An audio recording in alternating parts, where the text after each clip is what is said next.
punya waktu berapa lama? 40 menit ya?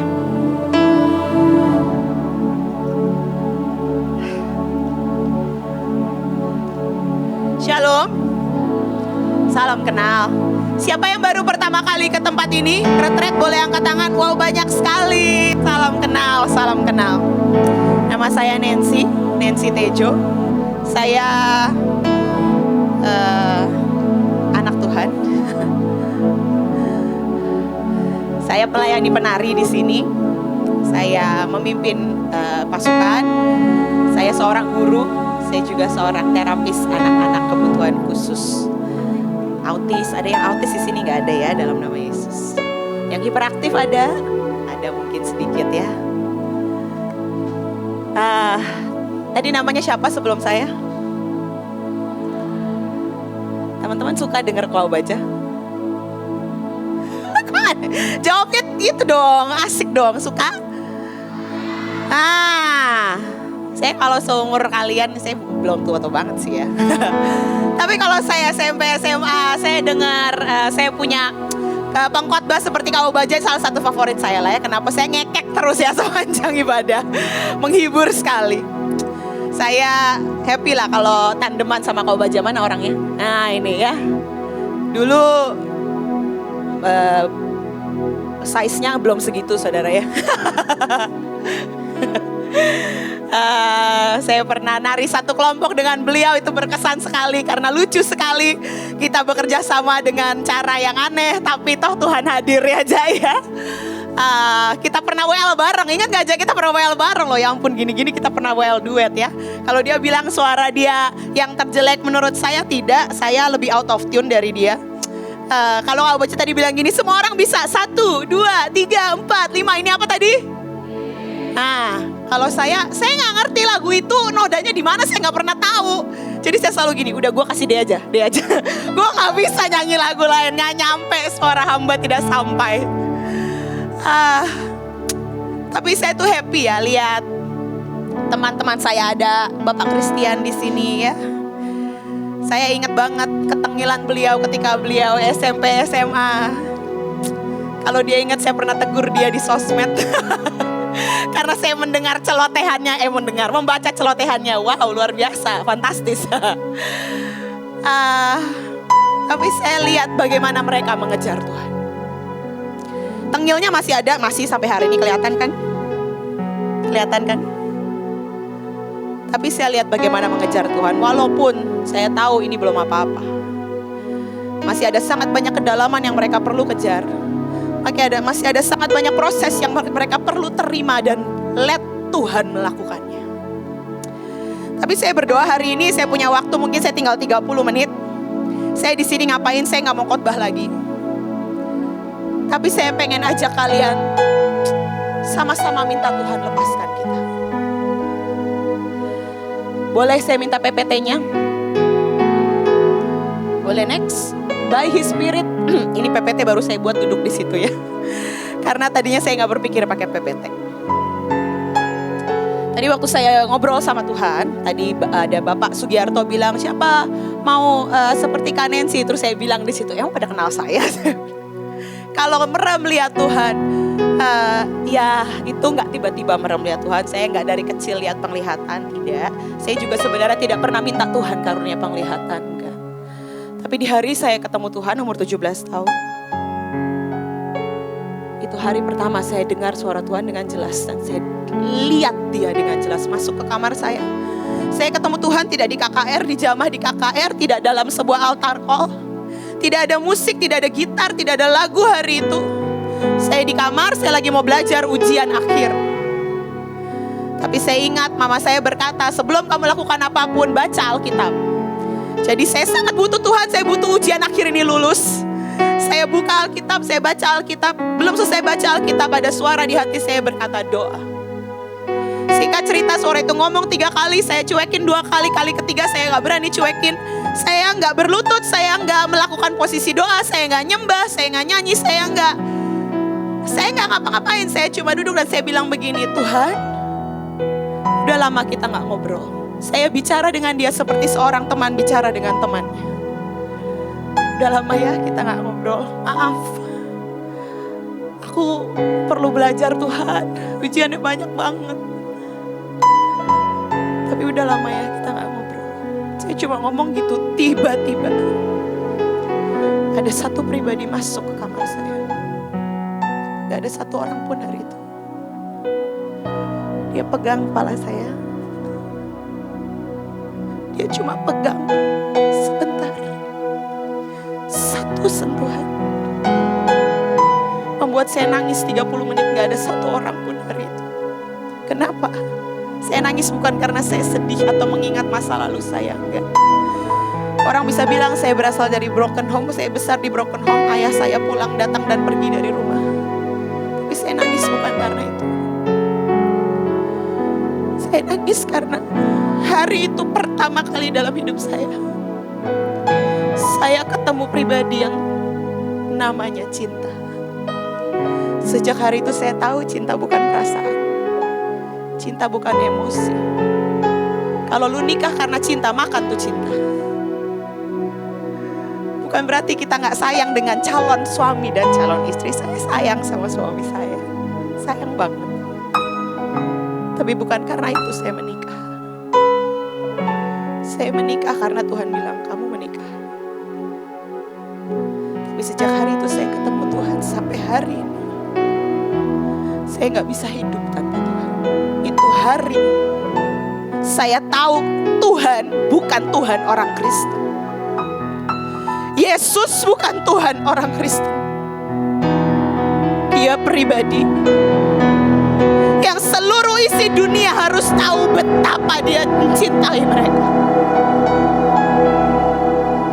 Kalau setiap orang ketemu Yesus, gak ada satupun orang bisa hidup tanpa Yesus. Kalau engkau benar-benar ketemu, bukan cuma di jamah, kadang-kadang di ibadah, bukan. Tapi engkau ketemu satu sosok. Kalau Yesus datang, dia gak perlu ngomong. Kadang dia cuma datang di samping saya. Saya tanya, ngapain Tuhan? Duduk yuk bareng-bareng. Saya cuma duduk di sebelah dia. Dia gak ngomong apapun, tidak satupun. Saya cuma diam hari itu. Dan saya cuma nangis. Kenapa ya saya nangis? Karena duduk di sampingnya aja saya bisa rasa dicintai. Dan itu membuat sampai hari ini proses hidup tetap jalan sampai hari ini. Saya menikah sudah 3 tahun. Saya berdoa untuk seorang anak. Tuhan udah janjiin saya anak sebelum saya menikah. Sebelum saya nikah berkali-kali Tuhan bilang kamu harus punya anak. Begitu saya nikah kenyataan berbeda. Saya harus isi cawan untuk punya anak. Dan apakah itu membuat saya kecewa sama Tuhan? Tidak. Kenapa? Tatapan cintanya terlalu kuat untuk membuat saya marah dan kecewa. Saya berdoa, saya temui itu di setiap anak-anak muda di tempat ini. Gak ada satupun yang iblis katakan dalam hidupmu bisa membuat kamu berhenti mencintai Tuhan. Saya lihat ya, sejak Tuhan temui saya, mata rohani saya terbuka betul. Ini ayatnya, Allah itu roh dan barang siapa menyembah dia harus menyembahnya dalam roh dan kebenaran. Saya lihat kalian nyanyi, saya lihat kalian angkat tangan. Saya mohon maaf, saya tidak maksud menyinggung siapapun. Tapi mata roh saya bisa lihat. Ada banyak dari hidupmu yang dilapisi sama luka, sakit hati, marah, kepahitan. Dan itu membuat engkau puji Tuhan, sembah Tuhan di ibadah seperti ini. Pulang, kamu lupa tadi kamu nyembah Tuhan. Keluar dari sini kata kau baca, kamu curi sendal, betul ya? Kenapa? Karena kamu cuma angkat tangan di sini. Kamu cuma sembah Tuhan dengan mulut. Saya tahu nggak semua, tapi sebagian besar. Bahkan kau yang sudah melayani, saya bisa lihat.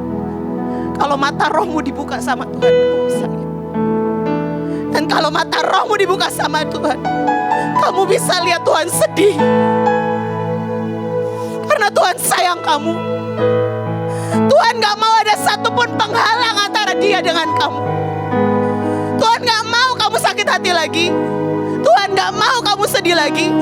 Tuhan gak mau kamu gak merasa dicintai atau ditolak. Tuhan mau kamu tahu setiap hari kamu dicintai. Gak ada satupun yang orang buat bully apapun dalam hidup ini yang membuat kamu merasa kamu kurang pintar, kurang cantik, kurang keren. Gak ada. Kata saya kecil ya, ini cukup untuk buat orang membuli saya sejak kecil. Saya keturunan Cina, kelihatan banget lah dari mata saya. Kalau saya sekolah di Indonesia, maka saya kelihatan beda sendiri. Dan itu alasannya cukup buat orang bully saya. Tapi saya kenal cinta Tuhan. Gak ada apapun yang orang bisa ngomong yang bisa membuat saya merasa lebih rendah dari orang lain. Gak ada. Bukan karena saya kepedean. Mungkin kau baca lebih pede dari saya.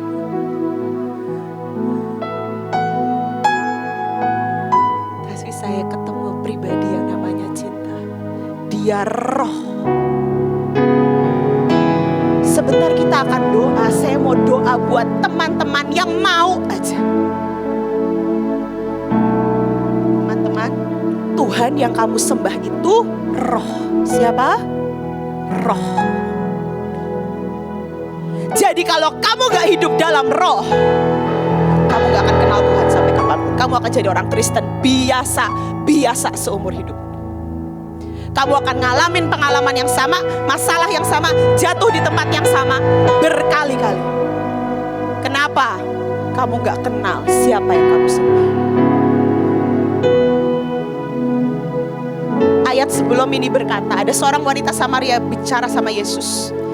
Dan wanita Samaria ini bilang, waktu Yesus ketemu dia, Yesus bilang begini, aku minta air. Wanita Samaria ini bilang, kenapa aku harus kasih kamu air? Karena hari itu orang Samaria dengan orang Israel musuhan. Kenapa saya harus kasih kamu air? Dan Yesus bilang, kalau kamu tahu siapa aku, kamu akan minta air hidup dan kamu gak akan pernah haus lagi seumur hidup. Dan wanita ini bilang, hah?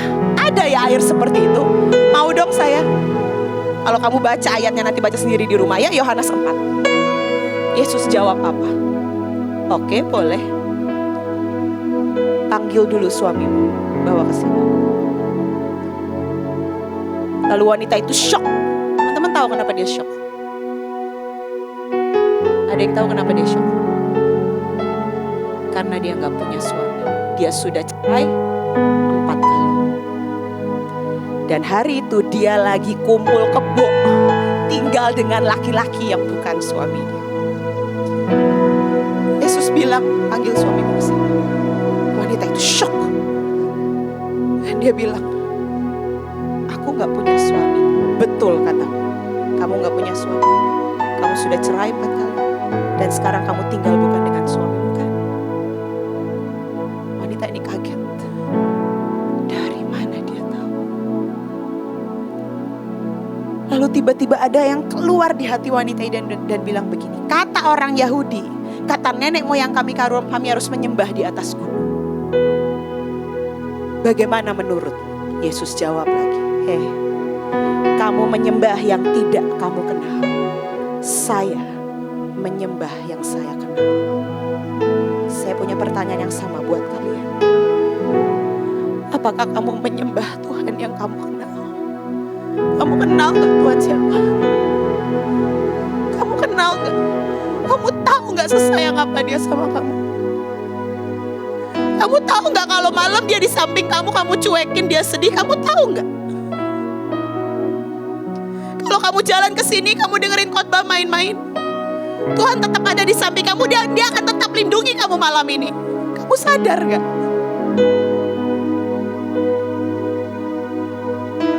Kerinduan Tuhan gak pernah buat menghakimi wanita ini dan mengeluarkan semua kebobrokan dosanya karena dia tinggal dengan laki-laki yang bukan suaminya, bukan. Tapi Tuhan bilang ini, kamu mau kenal aku? Kamu mau kenal aku yang adalah roh yang bisa memerdekakan kamu? Bukankah ada ayatnya, siapa yang baca Alkitab ingat ayatnya? Di mana ada roh Allah, di situ ada kemerdekaan. Kau mau merdeka dari semua dosamu. Kamu udah capek kan kawin cerai? Aku tahu kamu kawin cerai karena kamu butuh cinta, tapi kamu gak dapat dari suami-suamimu. Di sini banyak teman-teman yang butuh cinta. saya bisa lihat di matamu. Kamu cari pacar, kamu cari teman, kamu cari di sosmed, kamu cari di TikTok, kamu cari di konten, kamu foto selfie, nungguin berapa likes yang kamu dapat. Kenapa? Kamu butuh cinta, kamu butuh perhatian. Maaf, saya gak maksud menyinggung siapapun, tapi boleh gak hari ini jujur sama diri sendiri, jangan tutupi. Karena Tuhan mau kasih kesempatan. Biarkan dia masuk ke hidupmu dan bebaskan kamu. Supaya apa? Kamu gak perlu merasa kesepian dan sendiri lagi. Mungkin kalau di rumah gak ada teman-teman, papa mama kerjain yang lain, atau ada yang sudah tidak ada orang tua. Dan ada hari-hari kamu rasa sepi, kamu coba tutupi. Tapi kalau kamu ketemu Tuhan dan kamu kenal Tuhan, gak ada hari kamu rasa sepi lagi. Dan walaupun kamu sendiri, kamu gak butuh cari validasi dari manapun. Bukan berarti kita gak berteman. Berteman itu sangat perlu. Tapi kamu akan tahu dengan siapa kamu berteman. Kamu akan pilih yang benar. Dengan siapa kamu bergaul. Dan tiba-tiba matamu terbuka, yang tadi dikotbahin, Sersugi yang dikotbahin sama Obaja tentang increase, expand, tiba-tiba matamu terbuka. Yang tadinya kamu gak peduli soal masa depan, tiba-tiba kamu gini, gue pengen jadi orang sukses. Dan mulai hari ini, aku hidup gak mau main-main. Gue gak mau nyanyain masa muda gue. Gak. Itu kebodohan. Aku akan buat dunia tahu, kalau Tuhan di pihakku, siapa lawanku. Itu baru anak muda keren. Gak ece-ece. Hidup gak dimain-mainin. Gak ada yang tahu kapan kamu dipanggil Tuhan kan. Siapa yang bisa bilang saya masih punya hidup 10 tahun, 50 tahun Kak? Ada yang bilang? Kalau kamu masih cuma punya 2 bulan gimana? Kamu mau sia-siain 2 bulan itu? Bisa gak? Saya mau berdoa buat engkau yang berkata, Kak, itu aku. Hidupku dicetek, cara pikirku cetek. Aku jarang mikir tentang Tuhan, apalagi roh. Apa itu roh? Tapi gak bisa dipungkiri, kamu itu tubuh, jiwa, dan roh. Satu hari yang menghadap Tuhan siapa? Rohmu. Yang bikin orang-orang hebat di Alkitab tertulis namanya. Kenapa? Roh Tuhan yang ada pada mereka. Nuh, Musa, Daud, Paulus, Petrus, sebut siapapun namanya. Gak ada yang disebut karena kepintaran otak mereka, gak ada. Gak ada yang disebut karena mereka baik hati, gak ada. Semua disebut karena apa? Roh Tuhan yang hinggap pada Daniel, roh Tuhan yang hinggap pada Musa, roh Tuhan yang hinggap pada Daud, yang membuat mereka jadi orang-orang yang luar biasa. Siapa di sini pengen jadi orang-orang yang luar biasa? Siapa pengen punya masa depan yang kau bisa berkata, dunia bisa lihat, Tuhan ubah hidupku sampai hari ini sedemikian rupa? Siapa boleh angkat tangan? Siapa yang mau jujur bilang gini, Kak, aku tuh kalau dengar khotbah cuma tahan 20 menit. Selesai dari 20 menit fokusku mulai geser. Aku mulai lihat HP. Aku mulai bosan, aku mulai gak bisa konsen. Aku tahu aku harus fokus, tapi susah. Ada? Jujur, terima kasih. Kamu pengen bebas? Saya dulu kayak kamu.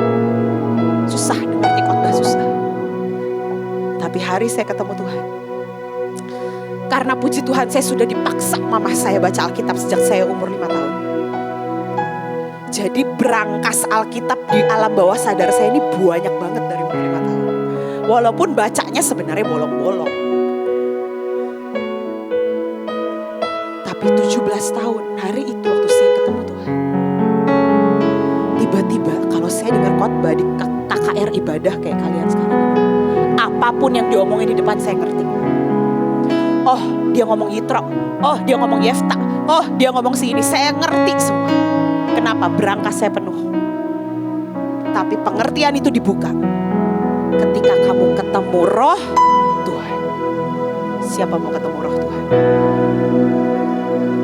Siapa sungguh-sungguh berkata, Kak, aku masih muda, tapi aku gak mau hidup sia-sia. Aku mau lihat tahun ini juga 2026 hidupku berubah. Aku mau lihat Tuhan buat kemuliaan lewat hidupku, dan teman-temanku akan lihat, kok lu bisa sepinter itu sih? Gimana rahasianya apa? Siapa mau?